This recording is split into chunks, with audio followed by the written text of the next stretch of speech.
Yes. No. Oh, TikTok. All right, I'm gonna be real with you. Go for Side it. note. TikTok comments they're animals. Worse. They are mean as hell. Worse than YouTube. Worse than YouTube.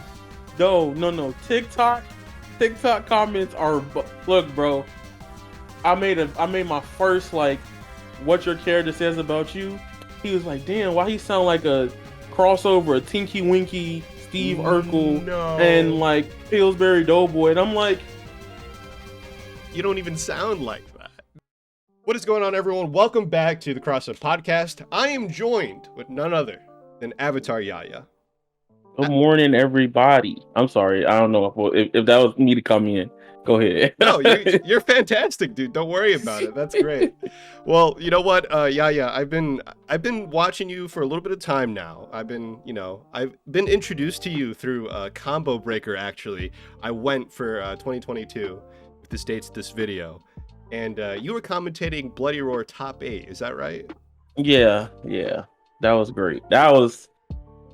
It's so many emotions about it because like, I give you some background. So I started to get into commentary in like 2019 because I realized I was like, I love playing the games. I'm like in between competitive sometimes. Like sometimes I'm just like, my big thing is that like I have like very bad nerves when it comes to like competing. Like I'll do it for like just supporting the community. Like I'm like, yeah, I'll probably be sad about it, you know, if I ever go 0-2. But I'm like, at the end of the day, I'm here to support the players in the bracket, right? That's what I like. I just like to get the atmospheric feeling of it sometimes. For sure. And I came to realize, I was like, yo, I really do just like talking about the games, even if it's like in minute detail, if it's some controversial take or something like that. And importantly, the gameplay, because if I don't like the gameplay, I'm not going to talk about it. So, yeah.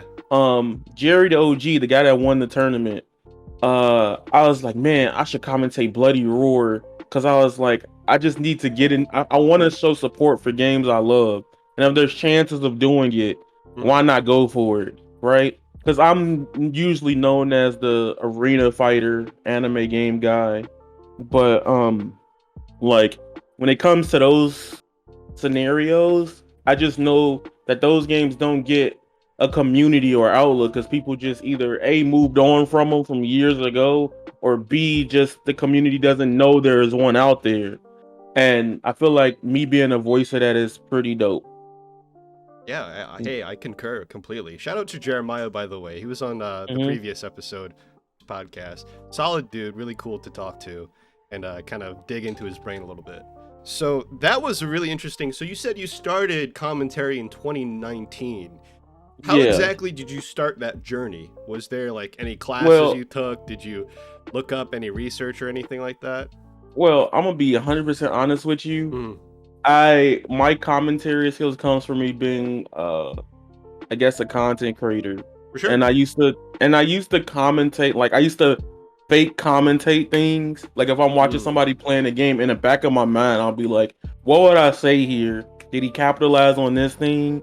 Do they need to know the information? Like I used to watch a lot of people do it because of the old games I used to watch and play. So I was going to keep doing commentary in 2019. Pandemic hit, got demotivated, kind of depressed about it because we couldn't go anywhere. So I was like, all right, I'm gonna put it back on the back burner for now. And then now I came back and it got a chance to, and bam, I'm planning on doing a lot more commentary places. It's just my big thing was it was the idea of like confidence to just talk, right? That's the biggest thing, where it's like when you first fill out commentary forms and stuff like that, you look at your reel and then you think about like, honestly, I don't even have a reel yet. I should make one. I still haven't done it, but I know that like I have actual events I've commentated. First thing I commentated was Kill I Kill If. Was probably one of the more passionate, I guess I hate this word, influencers for the game, but I was like, yo, I already have my own tournament for it. I know the game really well, right? So I was like, let me just come through and just do it for the people. And then all the people that were a part of the community that I knew flew out for the tournament. So it was dope to me. Yeah, I mean, there's a lot to unpack there. You mentioned community a couple of times. I know you're in the Bloody Roar community, as well as Kill la Kill. Is that an arena fighter? I'm not too familiar Yeah, with that. that's an arena fighter. Mhm. Yep. Yeah. Mhm. So, wow. Okay. There's quite a bit there. Yeah, go ahead. Yeah. When you're sort of a part of these communities, it's usually like a game that, I'm assuming you just naturally enjoy these games. But how do you like find these communities? Because, I always like to say that the fighting game community is almost like a mall, right? Right. You have your Forever 21s and you have your American Eagles. Yeah. Like your staples, right? Like Mortal Kombat, Yeah. Street Fighter, stuff like that. And then, you go back down there and what is that in the back corner? Is that a Spencer's? What is that? And then you got your Melty Bloods, you got maybe some your more anime fighters, stuff that you may not exactly like get the big stage or not a lot of people know about, right? So are you kind of like dipping into these communities and stuff like that, or are you? Well, I guess I'm in the okay. So let me give you a little background. Go for it. So for me, I come from the Naruto Storm community, right? And generally, I come from Storm, Xenoverse. Like at first I was just an anime game YouTuber, right? That's literally what my whole thing was. And essentially I do think that like with those people, they usually flock to every game. They will either go from like, oh, this is another anime game. And like honestly, for many, I'll say for me, a lot of the anime games that have dropped, right? They have something in it that's fun, but they don't hold you like Naruto Storm 4 did or Dragon Ball Xenoverse. So everybody's just flocking from game to game. And then two, like I do go on Twitter. I type it in like the name of the game and see what people are posting. Like if people are posting tech, usually if somebody's posting tech, there's a Discord. Yes, especially nowadays, right? Right. So yeah, so nowadays, right? And it's like, okay, I can find people there, and then like I join the chat and they be like, oh, that's Yaya, he's the one that makes like the gameplay videos, the news, all that stuff. So then I just start getting into it and talking to him. I just come into the place and just do it. I'm in too many Discords. Be honest with you. I'm in too many Discords. It'd be kind of an overload. Sometimes I just shut everything down. Like sometimes I just check on the Discord.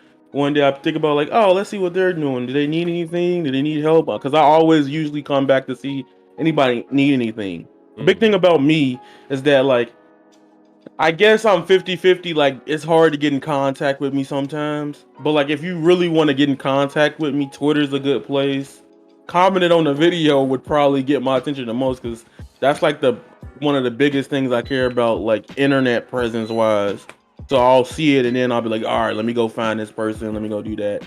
But usually if you need anything from me, like just make sure you just come ask me, like everything is not just, that's a big thing. Like people just assume, right? But then like if you just ask, I'll probably do it, especially if you just ask me, because I just like these communities. I want these communities to grow. It's kind of like that's why I just asked you. I was like, yo, hop on. Yeah. Like I was like, oh, just ask me and I'll tell you if I have. I'm all right, honestly, and this might be the annoyance with me, but it's rare for me to say no. But I know like in a lot of situations, like I do think about like support everybody, So that's one thing I want. I want everybody to be good within the scene and space. I don't want to just be like, yeah, I'm out here. You can't help everybody, right? No. But it's not about doing everything. It's about doing what you can, and that's important. Well, this is very commendable. I mean, keeping a pulse on these communities, it can be tough. I mean, sometimes it's as simple as like checking a Discord. So I agree. Yeah. And I feel like that's a good networking tool. I genuinely kind of use this podcast as that. If there's someone I want to talk to, we'll usually invite them to this space and talk to them that way. So that's really cool to see. And I highly suggest that even if you're not a content creator, that you just do that stuff anyways.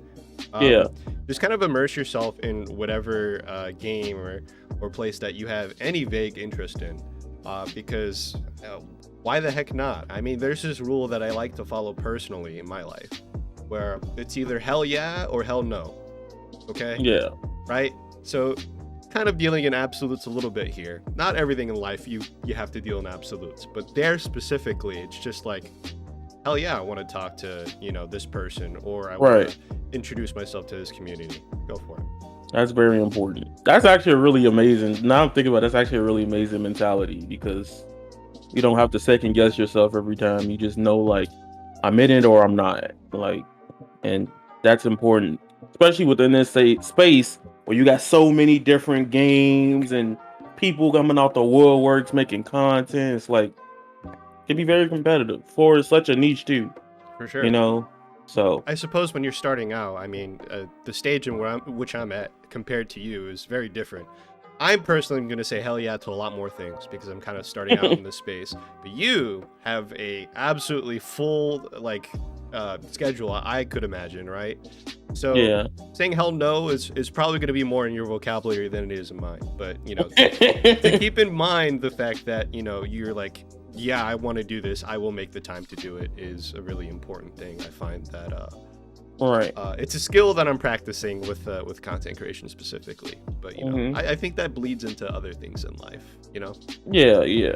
I mean, like, it's busy, it's hard nowadays, like with all the stuff that's going on in the world.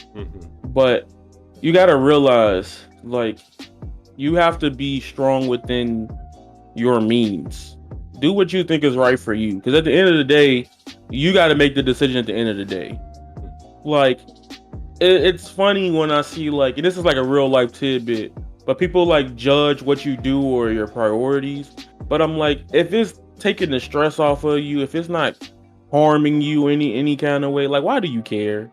Like just Yeah, focus on you and be strong. That's the big value thing I see. Oh, I think my lifestyle right now is more like it's not that deep unless it gets that deep because it kind of de-stresses everything, but it also helps me focus on the present. And then what it does for me is if you learn how to live in the present instead of thinking about always the past and not neglecting the future, like you should have goals and directions you want to go. But I think living in the present helps you understand what are you doing today to help push you to that future. And you're supposed to think about the past lightly, about the mistakes you've made. The for sure. past is supposed to bring up like little light bulbs like, wait, red flag, stop it. Like that's how you're supposed to look at it. But when you learn to live in the present, and this goes for content creation now, you won't compare yourself to other content creators. You know, like you gotta realize here's another thing about other content creators. I do all my stuff by myself. Like I edit, thumbnail, script. Most of my videos are scripts, right? Because I just don't like the off the tongue footage. I'm the same way. Yeah. So sometimes I try to do it, but I know like it's just not how I like to consume content. Like I barely like watching people highlights of stuff. I want to make stuff specifically unique for my channel. It's different if it's a reaction because I know the FGC hates like, a lot of people claim they hate the reaction and stuff like that, but that helps you get into the algorithm. And you don't supposed to be like, oh my god, I got 1,000 views on a reaction, because when you get those reaction views, that's just people looking for one off. And they stay, if they don't, they don't. And those videos could just be easy, of FGC 1,000 to probably 10,000 views. But the truth of the matter is, right, is the fact that when you make content, you should make content for yourself. Not everything needs to be made for everyone. And that's a thing that I was struggling with for a long period of time. Because once I make content for myself and people watch it and like it, I came to realize like it is pretty fun to see. You start to fall in love with the process. Yeah. And I think that's a big hurdle with the FGC. People are just trying to do, or they do what they know instead of trying to change what could be even greater in some instances. But we'll get into that another day. Yeah.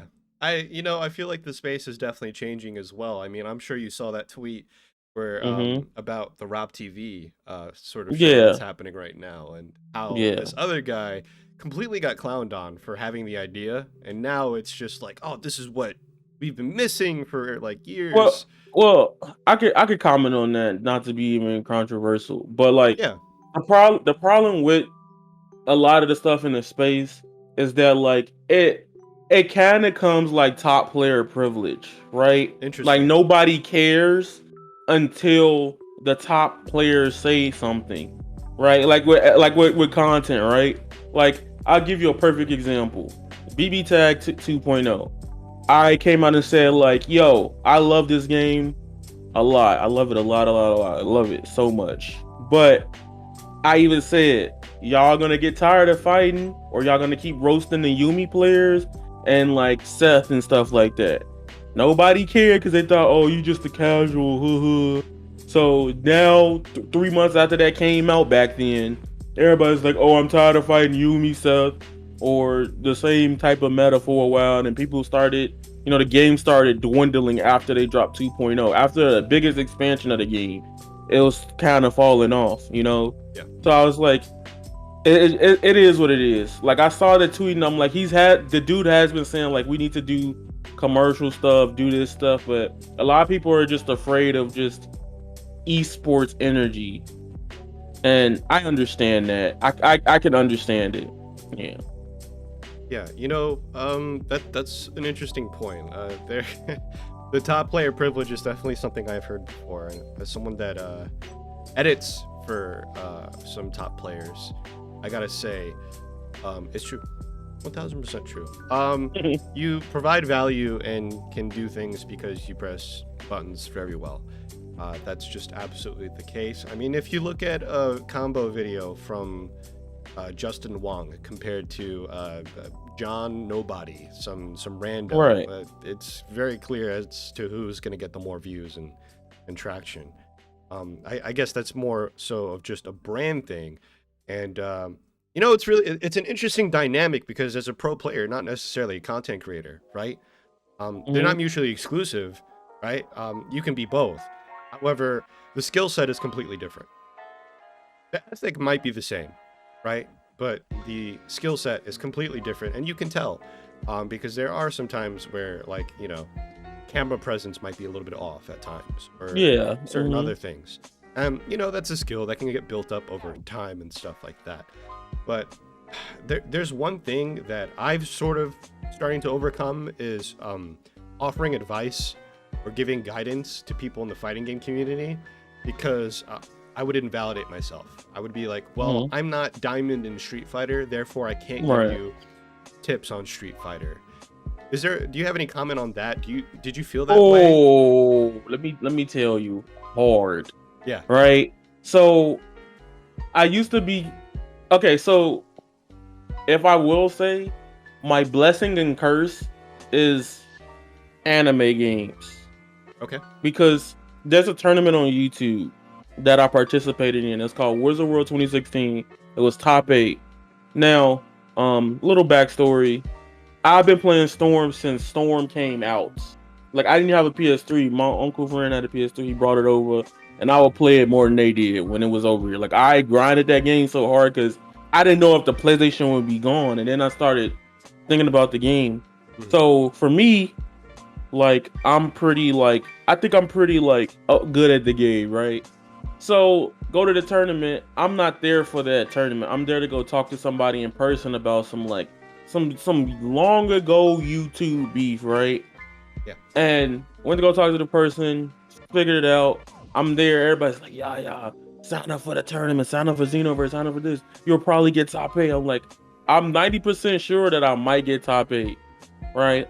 And then I see all the other players come in. I'm like, oh, these are the people that I know are better than me online because that's all they play, right? And that's no excuse or anything like that, no John. But I quit Stormford. Like, I didn't like Stormford. Once that game launched so bad, and when it came down to it, the comments on that tournament, are the most frustrating thing to think about. Like, I try not to think about it sometimes because it just reminds me of how it actually helps me now, honestly. It Really? reminds me how far I've grown because the comments were toxic because of how I played the game. I didn't play Storm so much, so therefore I don't know how to like counteract some things, but I know a playstyle that just generally works that strong in the game. That's how that game works. So I'm like, all right, I'm just gonna play mad defensive. Let them come to me and wait them burning stuff. The comments were very toxic. Everybody was hating and stuff like that. Like, oh, he's zoning, yada yada. And that community, they don't get that, right? Like, why would you zone? Yeah. Why is he doing the same thing over again? If it's working, I'ma do it. You get what I'm saying? Like, they don't get that. So it's like very toxic, and it kind of affected me from making tutorial content because I felt like I wasn't the first place in the tournament, and everybody look at me like bad. So like I'm still kind of like that, but I know like these guides and tips are primarily from my experience and what I want to put out there for people to notice. Some things that help me. Mm-hmm. I think that's the big thing I transition to. I'll do the guide anyway, even if I'm not the best in the world. And I make sure in the videos or content that I say like, hey, if I say something wrong, please let me know. Don't get too toxic about it. But use the comments and chat for more information, resource dumps, people that will probably learn more things about it. This is the place to be, right? So I turn the comment section into pretty much a Wikipedia page Yeah. when it comes to that. That way people can learn and ask more questions about things. I can answer them. That's the way I like making content. Because I feel like if you just come away from me entertained or even informed, that's good enough. That's all I need, you know. But yeah, I strongly feel like with some games, I just don't do guides. I was too afraid to do guides. Like Blaze Blue, when Crossup came out, I wasn't like online, right? If I was to turn on the game, like I'll probably go like 20-2, right? But I Okay. was afraid because I was like, I know there's content creator that's better, but I feel like I'm a part of the problem because I know I have this knowledge and I'm not putting it out there. Even if it's right or wrong, and at the end of the day, or like meta changes, I should still be putting that information out there for people because everybody learns at a different pace. Yeah. What I know, somebody else will probably need help with it. It's not a race. It's just about getting people to a level to be able to play the game. These games are hard, you know, like they're not necessarily, but you know, when you want to learn harder stuff, there's more to do for when most of these fighting games kind of don't even have That's another discussion with like the content in fighting games and stuff like that. But I don't know. I just think I used to be so afraid. Like, why would I put this guide out when Diaphone can do it and probably just talking just like straight FGC jargon? I can do it too, but I don't think I'm that good at it to do it to an extent. I try to casualize it so that anybody that watches this video, even if they don't know what quarter circle forward is or Oki, I can explain it to them in that way. And that's the way I like to tackle content. Well, hey, I mean, there is a space for that. I mean, let's be honest with each other. There are careers that are completely built off of translating jargon into regular human speak. I mean, there's a degree I went to in college where I forgot the name of the degree. It's gonna kill me, but basically, it was just training you how to like translate like tech and computer talk into just regular day-old conversation. I mean, I think that's an invaluable resource, right? How exactly did you overcome that? I don't want to say it's imposter syndrome, but sort of that hurdle of like, why should I give advice? Like, I'm not Diaphone. Okay, so this is how I overcame it. I realized that 1,000 people can make the same video on YouTube, but what I say and how I say it will be different from every other person that uploads the same video, even with a reaction video. Like, of course, everybody's gonna say, wow, oh my God, no way. But like your mannerisms, the movement, your face, your skin, like that all comes to it as well. You get what I'm saying? So at the end of the day, you gotta learn to just throw it out there. Like, for example, everybody's making Multiversus beginner guides, beginner tips and tricks. And like yesterday, last night, I was constantly like, should I even do it? Because, you know, like everybody's gonna do it and there's people already in the algorithm for it. But then I came to realize like, yo, I could potentially just do this my own way as long as I'm adding insight and not just stealing from somebody, because like again, if everybody does a guide on something, you can look up on YouTube right now for DNF. Like there's probably like at least 5 to 10 Swiftmasters guides For sure. or breakdowns on all the characters. But if you add your own insight and opinion in those things, it won't really hurt the channel or anything like that. So I think as long as you just try it and see and just put it out there, it's not really necessarily imposter syndrome. It's the confidence of why should I put this out here when somebody already did it? Right. But I think you can innovate. Something I've definitely been struggling with personally. Whenever I see someone do something, I'm like, well, time to write another script. You know, like. Oh well, here's a tech for that, right? If you do feel like you're kind of in a hurdle with imposter syndrome, you're probably taking something from somebody, just mention the person. That just makes it easier to be like, oh, this person also said, and I agree. Then you can just go into the next point. That's the biggest tip that I learned. It's the same thing with like the bigger YouTubers on the platform, Mr. Beast. He'll collab with somebody and then he'll be like, yeah, so this person gave me this amazing idea. Ain't that right, Tyler? And then he looks at Tyler and then he'll like go back to the video and it just de-escalates the whole like idea of potentially stealing as long as people get credit. At the end of the day, crediting people and making sure the information that you give out is right goes a long way than just completely just acting like you made it from scratch. Yeah. So yeah. That's a really good tip. I'm gonna use that in my own life. Sure. There's no such thing as an original thought. So losing sleep over it is a little pointless. That's another thing within the FGC that's also controversial. Like people are like everybody's doing the same thing, but then again, like the truth is you gotta blame the algorithm if it's YouTube or TikTok, because, for example, I can make a 30-minute in-depth guide on if let's say like one of my strongest games, like I'll probably put like in-depth 30-minute guide on like Sasuke and Naruto or something like that, right?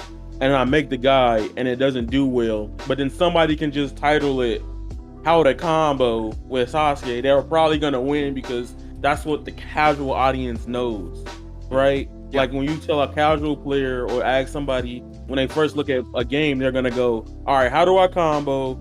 How do I cook people? Those are like the two things people are gonna like look up before saying, oh, in-depth guide, But the people that want to take the game serious or get to a point to where like, all right, I'm missing something in my gameplay, they will look up the in-depth guide down the road. Which is why like some videos, the way I make my content usually is for longevity. I try to future-proof my content, or if I'm having fun with it, bam, you can watch the full video and come back later and be like, dang, he was right, or dang, he was later. Plus, that also helps the YouTube channel, because if you're making them longevity, if you're making the YouTube, then like I just make sure I just future-proof it. Yeah, I think that's arguably why Maximilian is like probably the #1 fighting game content creator on the platform. Right? Mm-hmm. Because he doesn't necessarily cater to the FGC. Right. I mean, he does. He makes fighting game videos, but he's not using super technical jargon all the time, and he's framing the videos in a very approachable manner, which I think is, arguably really important. Let's be real. This genre is like pretty intense when it comes to like the learning curve, and I think that there are some people that are elitists or some theory crafters that are like, let me spend like 20 hours like dictating the jargon and the vernacular that we're going to use to describe this situation. However, does that attract people? Does that get people invested in sort of like it doesn't immediately? It's a turnoff for a lot of people. If I go, hey, you want to play fighting? You want to have fun playing video games? Spend 20 hours in the lab. Like, right, no one's gonna do that. Okay. So here's my thing, right? Mm-hmm. The big problem is that like the FGC, right? I'm happy you got me on this podcast because now I can talk about it. But Go the for it. big problem with the FGC is that it's a lot of older people in the space, and they don't see the other side of the casual, the people that just like turn the game on and want to just play it. Like, not everybody wants to learn. Honestly, like it's sad, but it's the genre. Like, people lose in the game, they don't want to run it back, or they lose and they turn it off, or B, they don't want to ask questions because they feel like that's too extra work. Like, it's my big thing with another hot take. This is a hot take. Like, I hate the term Discord fighter because like that implies the game's dead. And when somebody says a game's a Discord fighter to a casual player, they're like, "Oh, I gotta go through these extra steps to find games in the scene." And I think that's just like kind of harmful in a way. But the simple fact that, like, if you bought a game that was in 2014, and say for instance, like, what's a game I could think of that's like kind of right now? Let's use something else. Let's use Soul Calibur 6, right? And then it'd be like, "Yo, this game looks dope. Soul Calibur 6 looks fire." You see Soul Calibur 6, and then you ask a friend, "Wait, do anybody play this?" "No, online is dead. It's a Discord fighter." And then you're like, "Oh, what does that mean?" You can find people to play in the Discord. So from a casual perspective, instead of just being able to turn on the game and play, right, you got to go through this. You got to search for the Discord. You got to find where you can find this information out. And if you don't know how to work Twitter, right, you're just gonna be like out of luck, because there is a FGC Discord like compendium and a Excel sheet of all the Discords. But then you got to go find that person that tweet, then find somebody to play the game with, unless you're just gonna play offline, because it takes forever to find a match in the game. And even if you do find a match in the game, right, you're probably gonna find somebody that's been playing it since the release. That's probably like top 500 or maybe something in that higher echelon of characters. You get like perfected. Now you don't want to play the game no more. And I think what we need to do is do better at getting people in playing the game, but also just making the games good again. Okay. And that's the big issue. Let me ask you this. When you said that Discord fighter was like sort of a, you don't like the term, do you think it's legitimately like a harmful term? Because I don't necessarily think that's like false advertising. No. I don't think it's false advertising, because it's the truth. Like, a Discord fighter, that's where you're gonna find people to play the game. But when it comes to some people like me, like we had a whole debate about this. When it comes to some games, like, people want to be able to turn on the game. Like, I got Fall Guys on in the background, or like even Multiversus. You want to tell you what's the best thing about the marketing with those games and how they're designed? When you turn it on, there's a giant play button, and you can just get into it. Like Guilty Gear, you gotta wait. Especially if you played Strive when it came out, right? You had to wait. You had like literally 3 minutes. You can speed run Sonic Adventure 2, the whole first level, before that game load, and watch the first cutscene.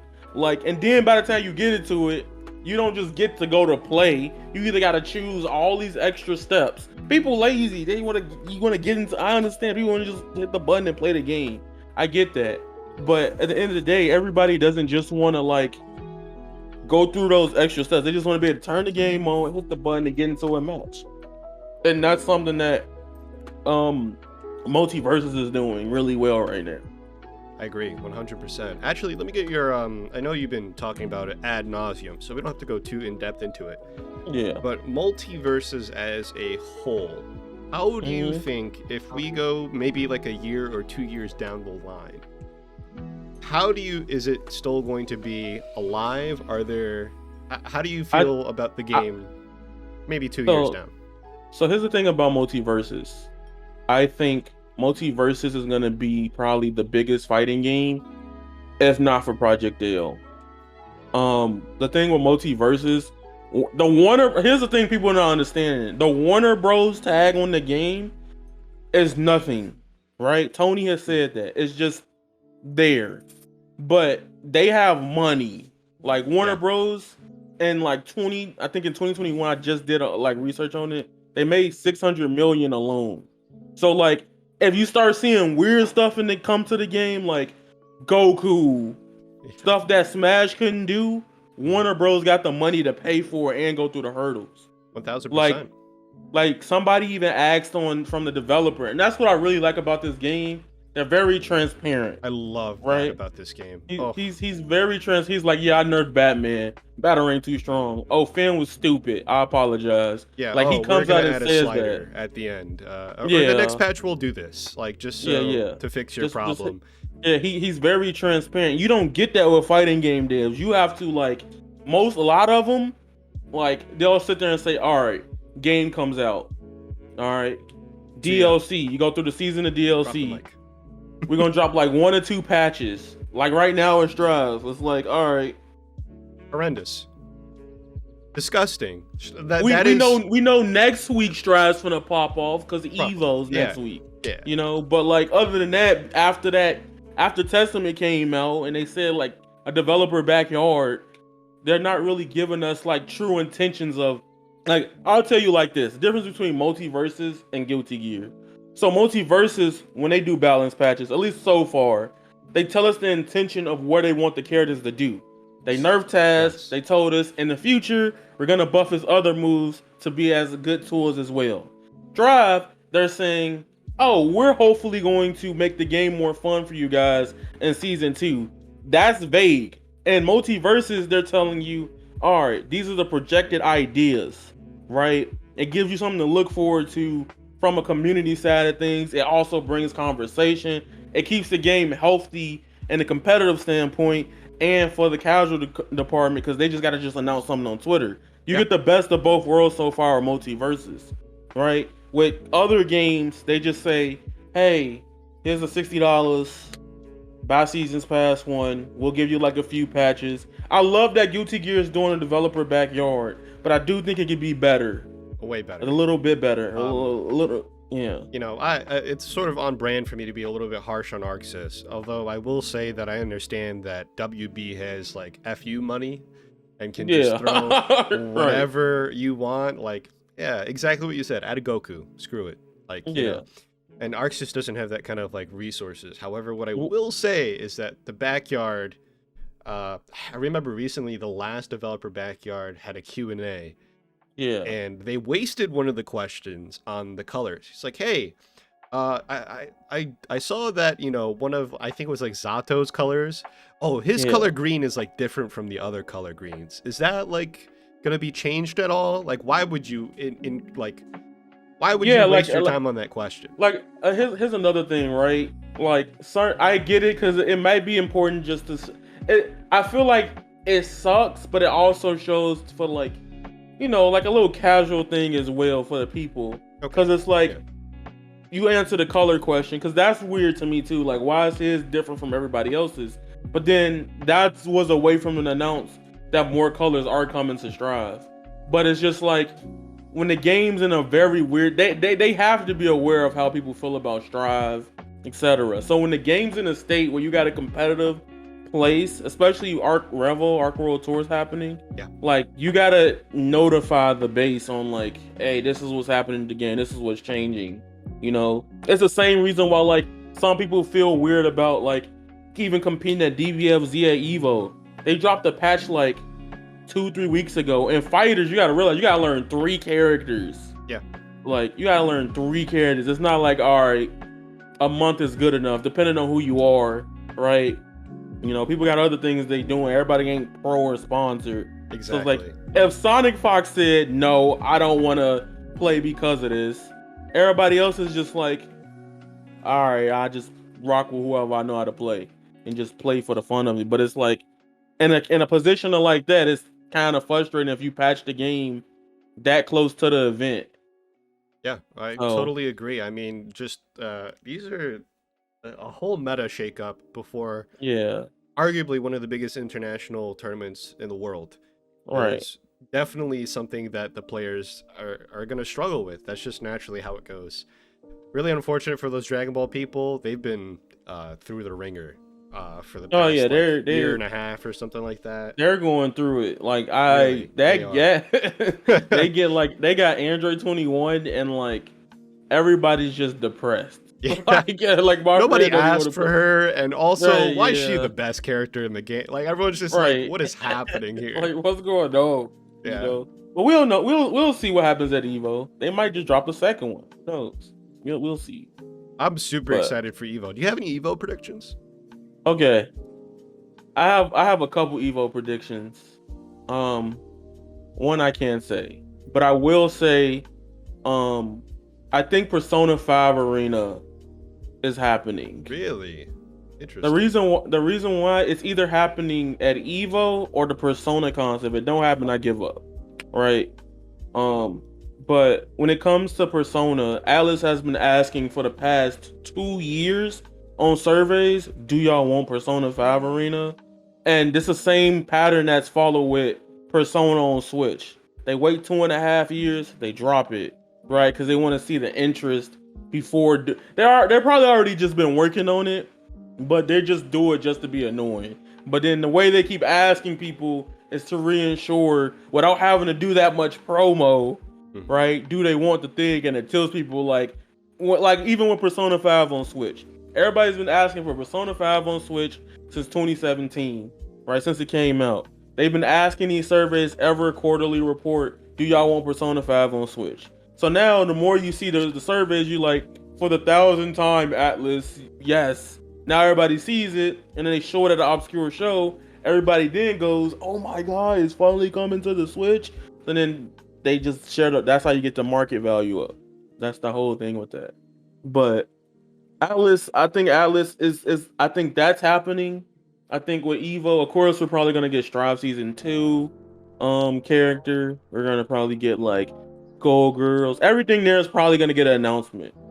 What I want to happen is I want a Melty Blood type Lumina like actress again. I want them to just completely overhaul what the game already had. I love type Lumina. Even with the whole Shield controversy, I still like type Lumina. But I would want that to be overhauled. And my last other prediction, since this is Sony now, Mortal Kombat 12 is getting announced. Yes, that is definitely something that I've been sort of like waiting for. I'm not a huge like NRS guy personally. I mean, I've been playing Mortal Kombat since I was a child, but like, even though I shouldn't have been, but it's just one of those things where it's like, where are you guys? Like, y'all just left MK11 out to dry, and you know, there are certain people that feel raw about that game. But okay, so here's the thing about NRS games and versus fighting games. So NRS games, they make their games like God of Warriors. They're made like games where like you buy, they're one-offs, right? And then they go make the next game, right? They do things to put it in the state to where like it could be played for years. Like MKX is still being played. Yeah. I don't even know about MK9. That's probably been gone, but MKX is still being played. MK11 is gonna have its thing, and the way the game balancing all that, we can get into that later.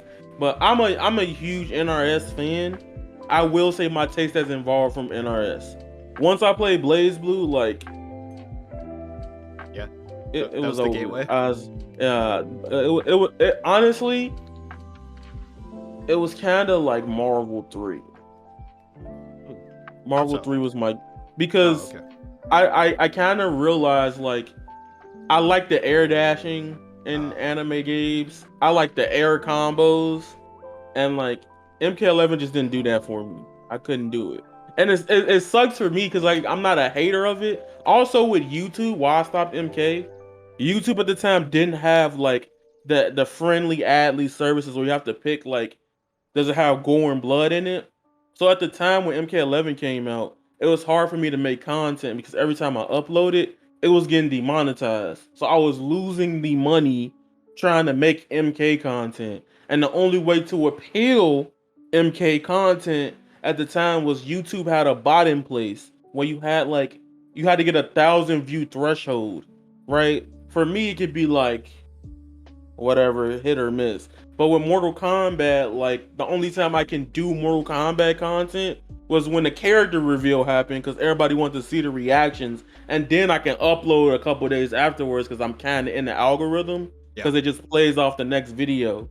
So that was a big reason why I stopped Mortal Kombat, but I regret it. Yeah, I imagine you have to Now edit those looking at it, I'm videos like, pretty heavily, because of all the fatal that was the blows and key. Yeah, fatalities and stuff like that. Like, yeah, you yeah, can't even do like the main thing that the game is like known for on YouTube, right. which is And unfortunate. But I mean, the it NRS tubers have found like a huge like way around it, and see, it but then again with NRS content, like it's probably like one of the biggest fighting games on YouTube to cover. 1000%. But thing is, if you get in that, if you in the algorithm and you say you got like a base where you could just constantly reach that threshold, you ain't got to worry about it. Even if you do edit it out, YouTube has changed now, so where like you can pick like, do you curse in this video? How much blood is in the video? Do you say anything negative in this video? Did you mention a pandemic such as COVID or things of that nature? You can do that with YouTube in the past year and a half, I think.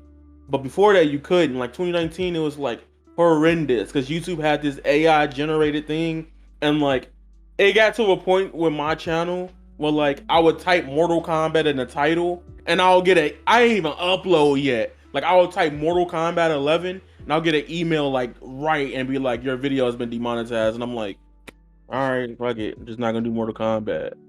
Like that's what it was.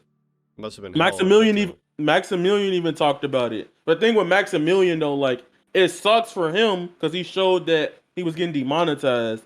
But like him getting demonetized is like you dropped a penny on the ground, low key. Like he's getting like 90K per Yeah. video. You know, he's gonna reach that threshold in like 15 seconds. You know, he's million subs, etc. So he's gonna get that threshold in like at least the first 5-10 minutes to be able to appeal that in some way. You know, but maybe I could be wrong 100%. But I know that like when you get that threshold fast and your video ain't demonetized, you can undemonetize it. You can put you back in the algorithm.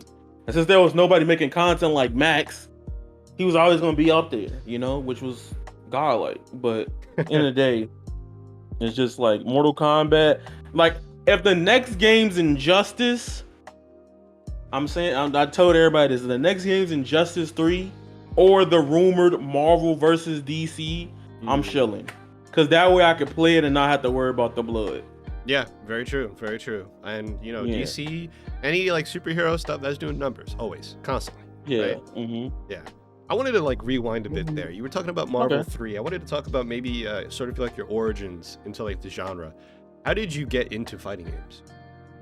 Okay, so my thing with fighting games was that like my granddad, he used to have Tekken, right? Everybody is weirded out when I say I don't main Tekken. I really love Tekken a lot. It's just that like now I know I just didn't put the time into it. But my granddad used to grow up, he used to buy like Tekken. He had all Tekken 1, 2, and 3 on PlayStation. I remember playing those. Then I remember Mortal Kombat was there too. Uncle loved the OG Mortal Kombats. And then like for me, I was playing them, and then through like elementary school, right? I 100% was like playing with my friend. I had some homies that played Mortal Kombat. Like we would play it a lot. We didn't know about frame data or nothing like that, but we were competitive. Like we'd be like, all right, if you lose, you gotta take the garbage out. Or like, oh, if you don't want this, you gotta give me this at lunch next day. Like we would play those games. High stakes. It was until I wanna say like I saw the Smash documentary. Because I was the one out of all my friends that would like, I love Smash Bros. Brawl is whatever, but everybody know that. But I love Smash Bros. Melee to me still is like the best thing all the time. Yeah. Right? I think Melee, but the problem with Melee is like it do hurt your hands. Oh yeah, no. You know, yeah. I'm good like with the arthritis, the carpal tunnel. I'm chill. Yeah. Yeah. I'll watch. So I don't even got my GameCube controller, but my GameCube controller, literally, I've had that GameCube controller since Smash 4. And as soon as I started playing Melee like last year, it just started deteriorating. Like, because I was just doing all like practicing tech skill and things like that just for the fun of it. I can turn on Melee right now. Now that it has rollback, and I'm gonna probably not win a match because all those people have been playing since 2003. Yeah. Forward, but it don't matter because the netcode feel good, but it just feels good doing things in that game. And I think my origin story was when it's like this was probably like 8th grade freshman year in high school. I saw the Smash documentary, and I was like, "Yo, people are playing this for money." I know, and then it was like Marvel. It was Evo. I would always watch Evo with like a few people. I don't know if you know who Mike and like FGC is. I do. But my origin really started with PS3. To be honest with you, when I started learning about the competitive things of the game and stuff like that, the big 3 games I played were it was Persona 4 Arena, was Tekken Tag Tournament 2, and it was Street Fighter. I technically am a 09er. Really? Technically, Okay. yeah. I'm technically am a 09er, but I didn't know like there was like at the time YouTube was just in its grassroots phase around 2009. I'll say YouTube really started changing crazy around 2014. But I will say like finding tech and stuff on YouTube was impossible because only thing FGC wise on YouTube was what people need to let go of is excellent adventure. So it's like after that, I watched Evo. It was like Justin Wong, and then I bought Marvel. Like I remember asking my grandma, I was like, "Yo, can you please give me Marvel 3, please, please?" And I got on her nerves. Like I asked her like every day for like 2 months. I was like, "Can you please buy me Marvel 3?" And then like it came around on my birthday. She bought me the I still got it. The collector's edition of Marvel 3, the case, and stuff like that. I still have it. So I'm like, yo, that game that was my precursor, the Smash documentary, if I'm being honest with you. Like I've always liked fighting games, but I didn't know like it was this deep. It was a community around it. Oh yeah. You know? So that was when it is what it was for me. And then like Smash Bros. I always liked Smash for what it was because it's the concept of how I like a lot of games.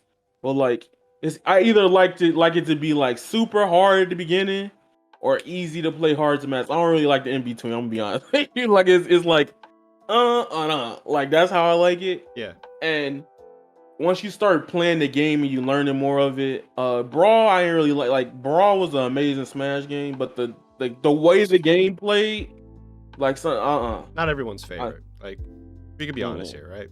Yeah. Not everyone's favorite. I mean, also Meta Knight. Ugh. Oh yeah, Not a fan. Meta Knight was. See, here's the thing with me. When it came to actually competing in like some like after school, because my high school they had a local. Really? Wow. And yeah, we had like a little local in the anime club. It was every Thursday. Anime club was every day for like an hour 30.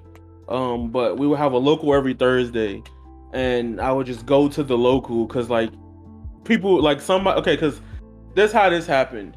It was in I think it was biology class, and it was that one time like at the end of the semester before you go on the Christmas break, somebody brought like Smash Bros. But like the kid in the class was like cooking everybody, but like me at the time, like I'm just looking like I don't want people to know I play Smash Bros. Like Really? that's how I was. But like he was cooking everybody and he's picking Meta Knight, and I was like, oh, I'll just play Falco, and I just kept looping him till he died. I was like, all I need is to get the first hit, and I won. And everybody's like, no, you need to come to this thing on Thursday. And then like first time I went to it, like I got cooked. Like I didn't know what. Like I was like, I didn't know. Like okay, the practice was like fighting level 9 CPUs, but then the bar raised because I was like, oh, people know how to not get hit by the things level 9 CPUs do. Yeah. So like I come back and I'm like, I just got cooked. And then I remember my friend was like, oh, if you like to get away from people real fast, just play Sonic. Now, Sonic's my favorite video game character, period. You ain't gotta tell me twice. So Sonic wasn't that great in that game, but at the time, people didn't understand. This is what also ascended into my craziness of being a zone or defensive player. People didn't understand, like, if you can't hit me, why would I approach you? Like in Time Run, and we play by the rules of like whoever had the most stock or whoever had the most life left, For sure. they win or lose. So I was just like hit people and then run to the other side. What you gonna do? Catch me? Like I'm Sonic. Like I'm like Yeah. at the fastest run and walk speed in the game. So I did that, and they're like, "Oh, you pretty good." And then that's how I just got into it, and they told me about like the other locals. But at the time, like I was not going to those. It was no way possible. I was getting to those. Mm-hmm. So, and that was my big descent into the madness of today. Yeah. That's And then really interesting. I mean, Smash is definitely I feel you on that one, especially with Melee. I was watching those tournaments, like the big tournaments when I was in high school. After a while, I realized Smash wasn't for me. More of like a Dragon Ball FighterZ 2016, 19 kind of like person. But yeah, coming from that though, that story, what exactly would you say you value the most in fighting games? Because you listed quite a bit there. You played Street Fighter, you played Marvel, you played Smash. Out of all of those games, what's kind of like the common thread that keeps bringing you back? I would have to give so I have 5 keys of this. Go for then I've came to realize, like, even as a content creator, I'm not gonna like every fighting game. I'm not gonna lie to you. Number 1 is movement. If I can't move, I'm deleting it. I'm turning it off. Number 2 nowadays is netcode, because everybody can't go everywhere to just play stuff. Everybody older now. Very true. 3, I like a balance between like offense and defense. That's like very important to me. Like I'm kinda in this weird spot with like modern fighting games where like, why is everything so aggressive? Like it's in the back of my mind. Thank you. But like everything is. But then again, I understand, because people don't like seeing somebody go Hadouken like 30 times. Like, people don't see the beauty of zoning because they think they're just doing one button and then getting free damage. That's how like a lot of people that don't play the games like that do it.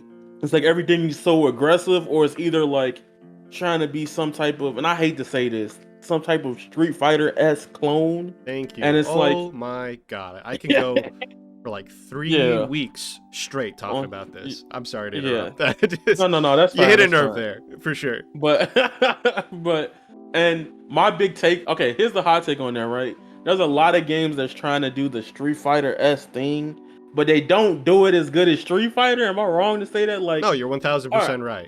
All right, I'll give you a game that's like the bane of my existence. So Grand Blue Fantasy is like the game that I just think is like probably one of the best fighting games to come out.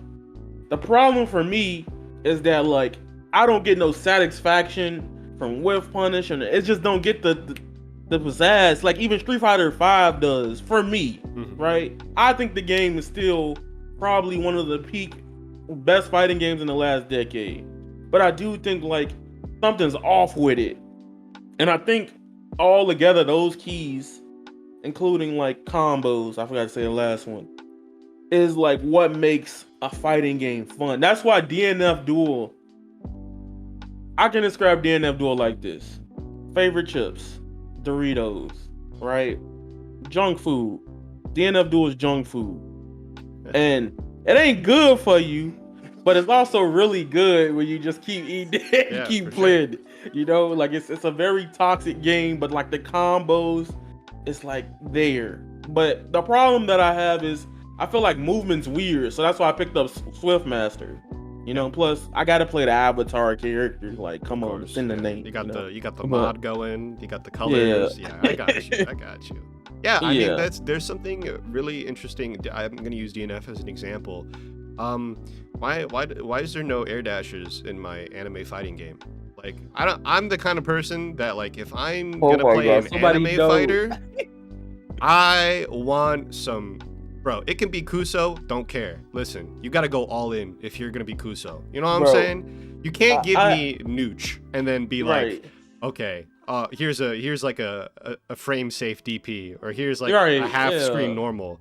Like, which is why I realized this is probably the biggest hot take. Okay. Right?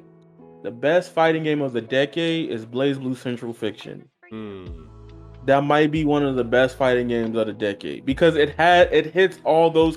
It's broke a little bit. Don't get me wrong, Sure. but I think it's probably one of the best fighting games in the last 10, at least from the anime side of things, right?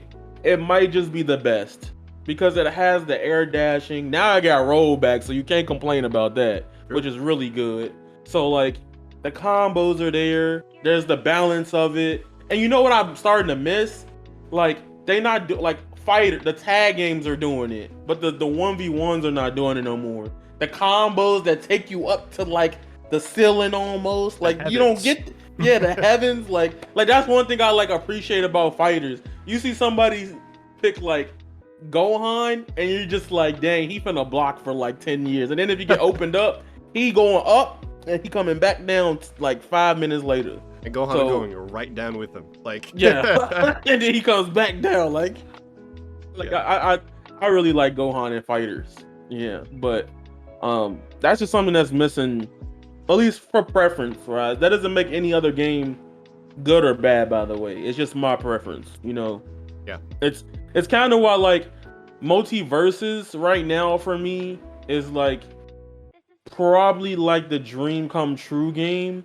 However, it doesn't have any characters that like, of course, who don't like Batman. Mm-hmm. I like Adventure Time, right? But when we get to the crazy stuff, like next month when like Rick and Morty, then I'm probably going to be on it more because I like Rick a lot. Like I didn't used to like Rick and Morty till I watched this one episode where he was in space and he was like, "Bro, I'm about to die," and then the portal said he's like, "Fuck you."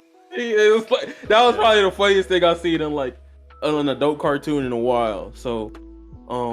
I thought that was dope. But once they start getting to like the crazy stuff, like I know when I'm gonna get hooked. When they put Harry Potter in the game, that's when I'm probably gonna get you know, I didn't even think that Harry Potter, but yeah, totally. People don't know that Warner Bros owns like a lot of branches of stuff. They own Cartoon Network, right? They own Cartoon Network. They own a part of JoJo. They own a lot of stuff. Like if you looked up JoJo's and their different branches and what's connected, they have Rooster Teeth. They put Ruby in, it's over. Yeah. BB Tag.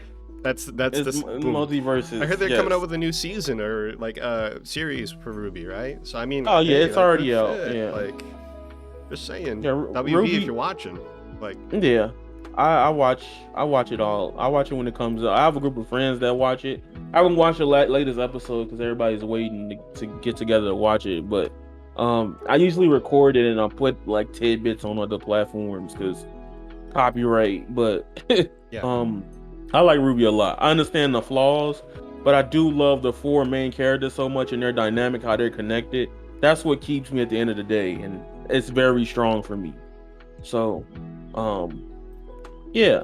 But when it comes to fighting games, those are like my keys. Those 5 things: the netcode, rollback, movement's very important. I'm a big fan of like movement, I guess, gimmicks or tech, whatever you want to call it. Like wave dashing in Tekken feels just as satisfying as wave dashing in Smash Bros. Like in Multiversus, you can wave dash, and yeah. So I like stuff like that. Even if it's not even the most optimal to do, sometimes it just feels cool because it's like you can intimidate people with it, right? They have to guess from it, and they're not always. It's just not static how you play the game and how people are moving around. You know. Also, the cosmetics scare me. If I see someone with like the early alpha like banner and like an alternate LeBron skin, I'm like, oh no, this dude spent money. I'm screwed. Yeah. Like I'm gonna get comboed. I'm gonna get dunked on. Like it's over for me. So like shout out to WB, but people get scared because when they play me in Multiversus, I have the gold letters in the toast, right? And people are like, dang, he spent money, and I'm like. They don't, you know, like the meme with the dude in the corner. They don't know, like I'm pardoning. So, so it's like I really spent money, but I understand being afraid. Seeing it's the same thing in like Fortnite, where you see somebody with like a reactive skin, and they're like, and like the wings are glowing above them, and I'm like, damn, I have no chances of winning this unless they just not playing right or somebody else is playing. You know, I get it, but Or it's the same in That's what. Apex with like a really like early anniversary skin and like the pred trail, and you're like, oh, Yeah. I'm gonna get jumped. Like it's over for Right. me. Right. For sure, man. But yeah, I wanted to ask this question. It's a bit of a selfish question because I always like Okay. to gain a little bit of insight from fellow content creators. What would you say would be the 3 most important lessons you've learned over probably your 6 years, if I'm correct, of content creation? Yeah. So truth is, the first channel I had before it got hacked, um, I will say the first channel I had was a Naruto channel. Now at the time I didn't know what I was doing. I was just uploading for the fun of it. So I got the first check, right? And I was like, oh, you can actually make money from this. So then I said around like 2018, right? The biggest frustration, I think my biggest weakness is that if I don't like a game, I'm not gonna play it. Because even if I blow up off the game, and then like I don't want to be in those like one of my other friends, you probably heard of him before. He was the one that made the motion inputs video. But Bilzy, he was blowing up off of like a couple anime games, and then he realized like I don't want to play video games anymore because now I'm playing them and then like I'm not having fun playing them. I'm just doing it for the money, and then now I'm The job. uploading every day. Yeah. And he made it to where like it wasn't fun anymore. But Bilbsy was the type of person that like I told him to calm down with it because he was never the one that made like the fun gameplay videos, right? Um, but he would make like all the information stuff. It's why I'm like kind of anti news videos because news videos are draining. See, I couldn't compete. I one with news videos, my computer wasn't good enough. Because, say for instance, like they announced like Blaze Blue Central Fiction 2, right at this moment, and I'll be like, all right, everybody's about to upload it. It would have taken before I upgraded my PC recently. It would have taken me like an hour 30 to get the video out because of the render. Now I upgraded it. Oh, try me. We can play the game. Yeah. You want to play? Let's play. Hey, it doesn't Probably take gonna 2 win that. hours to render But a 2-minute video anymore. Like yeah, it we takes glowed about up. like like Easy. like it was okay. So when I upgraded my PC and I rendered the video, I had a big project that I did. It was actually the doubles video that I was working on, and I was like, this gonna take forever because it got a lot of stuff in it. I got up, went to the bathroom, and I sat down. And I was like, there's no way. like I literally was like, oh. So I'll give you the first tip. Number 1, do not neglect PC upgrades. Sure. Don't do it. Do not do it. Underrated fact, actually. Yeah. Because number 1 thing that was also hindering me on content, I was on Windows 8. Right. Oh wow. So like okay. I was on Windows 8 till like 2 weeks ago, and people were like, "Why are you on Windows?" Yes. Look at you! Look at your reaction. He's like, "What?" Well, okay. 2 weeks ago. Yes. Okay. So let me explain. Yeah, go ahead. This Sorry. is when Pokemon came out on 3DS. I bought a 3DS capture card, and I was ready to be a PokeTuber. That was the one thing I was thinking about. Okay. Right. I bought it, and then Windows 8 came out. They were like, "Yeah, to do this is when that thing happened." I upgraded the PC, right? It bricked the whole PC. So I sat down and I was like the power wouldn't come on. All the hard drives was fried.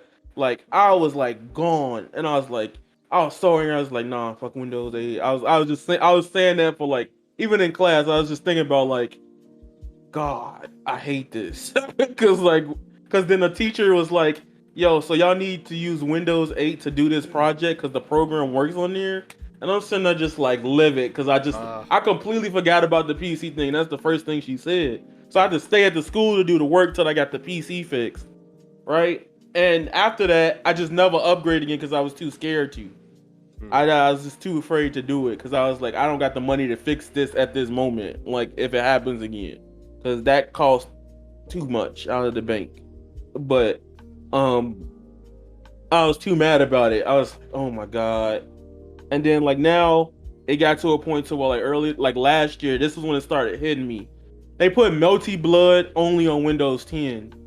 So I was like, nah, I can't make content on it because the OS stops it. And I didn't think about OS the same way I thought about game consoles. Like God of War 2, or before, let's not put it like that. Let's put like, for example, let's use Breath of the Wild 2. You can only play Breath of the Wild 2 on Switch. You can't play it on Wii U, right? They're already announced it's Switch exclusive. So I didn't think of it the same way as like operating systems work that way, you know? And it was like, nah, I can't do content. And then everybody's asking me like, hey, I want you to do this project with me. Can you do it? They'll send me what I need, and I'll be like, all right, the graphics card fire, the RAM, I got all that. Like I future-proofed the RAM and everything in the computer when I built it. The OS has been stopping me for like 2 years. But then like I didn't know that there was I did not want to pay $100 for a Windows 10 key. That's fair. And then somebody called me. It was like an old content creator. Oh, Afro sends you. He's like, bro, you know, you could just pay $20. Upgrade. And I was like, so you ain't just tell me this? He's like, I thought like it cost like $300, and I'm sitting there looking like angry because like I go to the website and the key for the pro version, because I'm thinking I had to buy the disc because of past experiences. Yeah. So I'm like, okay, I go on the website, $15.99. And I sat there salty for like 20 minutes because of the amount of stuff I missed out on just because I couldn't. Like, for example, Capcom. I'm in the Capcom's Creators Program. I wanted to do the Monster Hunter Festival and fundraiser for the cancer stuff, right? I can't do it. I couldn't do it because I was on Windows 8 and I needed to be on Windows 10. That was the big hurdle I had with like content creation. Everything else that didn't require, I was good. And it was annoying because like all my other homies now, like they're PC gamers. So like they got a PS5 and they just won't buy stuff on PS5, even though they have a PC, which I understand. You get the mods too, right? Yeah. And they were just not bad on PS5. So either A, I have to make the content by myself, or pray that they put it on both OSs to play it. Like, oh, honestly, I asked Nick All-Stars devs, can you put it on Windows 8? Can you make sure it works on Windows 8? Yeah, it works on Windows 8. Oh, okay. Awesome. That's all. There's like, we'll try to accommodate for every platform as possible. We don't know yet, but there's no promises. And bam. Out to the devs. Well, first of all, I just want to say welcome to Windows 10. Oh yeah, Windows 10 is fire. There's this thing. I know I'm in the past, but like there's this thing called Task View, and I hit it, and it shows everything on the desktop, and I'm like, dang, I just been asleep, but it's okay. It's like showing fire to a Stone Age person or whatever for the first time. You're like, there is a whole world out here. Yeah, I feel like like when I upgrade, I feel like a caveman because like all my friends like, you don't know about Cortana, and I'm like, Cortana, what's Cortana? And that's been a thing. Nobody uses it apparently. Yeah, everyone turns it off, but it's like cool to see. I've been using it like I'm a big fan of like AI generated because of Iron Man, so like I'm okay with it. That's why I like it. That's actually why I learned how to code, because of Jarvis. Jarvis was my main inspiration. I was like, I want to make Jarvis, and then reality set in, and it was like, that's too hard. I'm not doing that. Oh yeah. Next, what I'd probably say is you gotta research content because you have to understand. Like, okay, there's a lot of people in the space that is just uploading. Like, they'll title something like, let's say for like DNF, they'll title like, this character sucks. DNF dual online matches. That's too bland. Like, you gotta make the thumbnail look good. You gotta research how to make content, right? I'm not perfect at it. I have videos that do really well, and I have some that miss, right? But you have to also try to be consistent. I'll give y'all you know what? For the podcast, I'll give y'all a quick tip. If your video sucks one time, 9 times out of 10, doing it again will help both videos. Because if you want to push something in the algorithm, you got to make the similar type of video. Oh, okay. Similar keywords. So like if I make like a guide video right? And I have how to multiverses. Another video should have how to multiverses, etc., etc. That's a big tip. Like just trying to get into, you can look on certain things like TubeBuddy, vidIQ to tell you like, all right, this is what video is ranked. Who's above me? Oh, this guy got the tier list in the bag. I'm gonna make 2 tier lists this week, and bam, I'm taking over the spot. But that's just a little small tip. I think the You said biggest something thing, about researching. How exactly do you like research, would you say, content content. creation? Well, okay, for FGC, you got to know your community as well. For sure. FGC, honestly, I could be that guy, but the discourse is content. The weekly discourse is content. So literally, I would title a video even if it has nothing in relation to like the game that they're talking about on Twitter. I'll title it in the same way. Like for example, frame data, the whole frame data ordeal, right? And I'll be like, okay, I'll probably make a controversial video.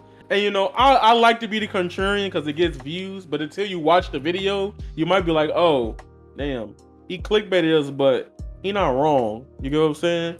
But like for example, if the frame data stuff was happening, and I know I'm covering multiverses, I'll probably make a video on like why frame data is important in multiverses. You get what I'm saying? Things like that, because that's a keyword that the people in this space are talking about, right? Yeah. And I can relate that clip of or that tweet of Punk saying, "Oh, I don't really care about it," to why you should care. That's what a lot of people do. You also need to understand like what's appealing to like as a thumbnail. It's like the same thing with TikTok, right? I'm not perfect at TikTok because I'm just too lazy. I'm not gonna lie to you. Like TikTok, I applaud TikTokers because y'all gotta upload way more. Crazy. And then like it's different, and I don't even like to say this, but like I know TikTok has this like stigma that it's the dancing app just to put a caption. Yeah. But like and after you trying to compete with that with like content and just taking clips and stuff like that and then making complete original stuff, like the series that I made, like what your favorite character says about you, that takes a lot. And just doing one for 90 seconds and like not getting money from it's kind of like Yeah. But then I realized like I could just repurpose them for YouTube. Yeah, YouTube Shorts, Instagram Yeah. Reels, stuff like that, for sure. Yeah, I wasn't thinking about it. Like it's an extra time step, but usually sometimes if I want a video to do well, I'll put like a clip on, and I know that I saw this in the doc, but I'll put like a clip on TikTok and be like, all right, the full video is on YouTube. And then if it gets traction, it gets traction. If it doesn't, bam. But I just know that like A, it may benefit me on TikTok, B, it might blow up because of me just repurposing in other platforms. Sometimes Instagram is the one platform that everybody hates, but you gotta do it. Really? You have to do it? Okay, so let me say why. All the brand deals are on TikTok. Not on TikTok, on Instagram. On Instagram? Yeah, on Instagram. Really? So it's like even LTG even said it like, yeah, Instagram, but like a lot of the sponsors and because Instagram is looking for people with numbers to promote products because it's just the image or a quick video. And Instagram is like always like, hey, you want to promote this controller? Hey, you want to promote these AirPods, these earbuds? They always go there. That's one of the biggest platforms for just quick seeing things and caring and not double scroll. You have to scroll through somebody's videos to get to the next one, unless you just super scrolling like a maniac. Yeah. But Instagram is a good place. I just think that when it comes to content, I think the most important thing is understanding how to capitalize. Like when, say for instance, like if a new trailer drops, drop the reaction, get it out the way. That way that can help you get in the algorithm. Or if you know something that other people don't know and you can make it good, put it out there. Make it good as best as you can within your time frame. Put it out there because there's a lot of time sensitive stuff with fighting game content. And that's something a lot of people don't understand. Like character reveals. People talk about some channels are different from other channels too. Oh, I'll give you the biggest tip. comparing yourself to certain people that have audiences and then just like trying to do that may not always work. Because I'll give you a few examples. Not to take away from anybody, anything like that. I'm just saying, just for example, the premise. For sure. But let's use like Margin Obama, Jayuna, Maximilian, right? And you see them getting millions of views on a video. You potentially copying that same video will not net you that same outcome, most likely. You have to do it with a different spin on it. Because you also got to think of it this way. Like, taking inspiration's good, but just trying to straight up copy will be bad because let's say we both put like let's say Maximilian brought Assist Me back. And Assist Me's like glorified, like super glorified gods, right? Beginner gods. So let's put it like, let's say like Project L comes out, right? And I'm like, all right, assist me for Akali. And then Max does, and then I try to do something like that. Why would they pick me over Max? You get what I'm saying? Because he has the million followers versus like the micro numbers or anything of that. But I just think that those are the keys. Number one, make sure you understand what type of content you want to make. Even if it's not for anybody else, make sure you make content for you. Number two, understanding how to research content. You could look up like how to tag videos, how to look up Google Trends is what I use to find tags to see what's popping in the day. I just make like I do like the general game tags, and then I look up like, all right, this is what's popping today on Google Trends. Let's put it in the hashtags, stuff like that. There's even a website. Like if you're just lazy, just use rapidtags.io. They give you all the tags. They give you TikTok tags. Wow. I do that. That's literally what I do. Fantastic. And it just gives you SEO generated tags for the most part. So yeah, I just think you just have to figure out your lane. And once you figure out your lane, yeah, you got it. Presented a lot of value. I just wanted to say thank you. Yeah. Oh yeah. For real. Yeah. If anybody asks, I just give them what I know. Again, I always preface it though. It works for me here and there. I'm not gonna say it's 100% gonna work for you, but I've gotten to where I'm at currently by doing what I was doing. So for sure, that's the best tip I could give everybody. I know that you're a huge Avatar fan. It's pretty obvious from looking at your profile picture. Yeah. Do you have a favorite piece of wisdom from Uncle Iroh? There's a lot of Uncle Iroh quotes. Ooh, I was ready to answer this question, and then now I'm thinking about it. All right, it was from Ba Sing Se. There's nothing wrong with a life of peace and prosperity. I suggest you think about what you want from life. And I think that quote stood out to me growing up because like there's a lot of things that are like go out of style or come back in style. People judge you at it for now, and then 10 years later everybody's doing it, right? So I guess like my thing is what it like I said, it translates to it's not that deep. For sure. A lot of things are just whatever. I was just about to ask if that sort of reflects certain parts of your life, and I could imagine, being an anime fan in the early 2000s, stuff like that. Yeah. You know, we got bullied. Let's be real. Yeah. Like, okay. I hate when people try to discredit that, like, people that watched anime. Like, they'll say this, like, you didn't get bullied for watching anime. You got bullied for running in the hallways with your arms back. But y'all know dang well, you'll just be sitting there. Like, I remember one time, and that was my homie. He was on the computer lab. And he was just watching. He was watching Naruto versus Sasuke because there was no way to watch it if you missed that tsunami that night at the time, right? And he was watching it because it was on like NarutoGetHD.com. That was a website at the time. Sure. So he was watching it, and somebody came up in there, and it was like, "Oh, you just watching them lame ass cartoon?" And then it slapped him upside his head, and they started fighting. He got suspended, but he beat him up. And he never talked to him again. But at the end of that, it's like you just be sitting there minding your own business, and people just be like, just want to take you out the element, like take you out the happy place. It's just like, yes, dog, just leave me alone. People love to disturb peace. I mean, you see it all the time in a TikTok comment section. Yes. No, Oh, but TikTok. All right, I'm gonna be real with you. Go for Side it. note: TikTok comments they're animals. They Worse. are mean as hell. Worse than YouTube. Worse than YouTube. No. TikTok comments are. Look, bro. I made my first like, what your character says about you. He was like, damn, why he sound like a crossover of Tinky Winky, Steve Urkel, and No. like Pillsbury Doughboy, and I'm like, You don't even sound like that. and I'm like, no, I usually don't let hate comments get to me, but like it was the first one that popped up, and I just read it, and I was like, TikTok is like the They let the intrusive thoughts win. They're like, they just like, yo. They but just like, go. Fire. What's like, raw about TikTok though is that you can make videos about comments. That's like the most fired. That's something YouTube got rid of because it would just get toxic because people would make like hour-long videos replying to a video. Yes, yeah, I remember that.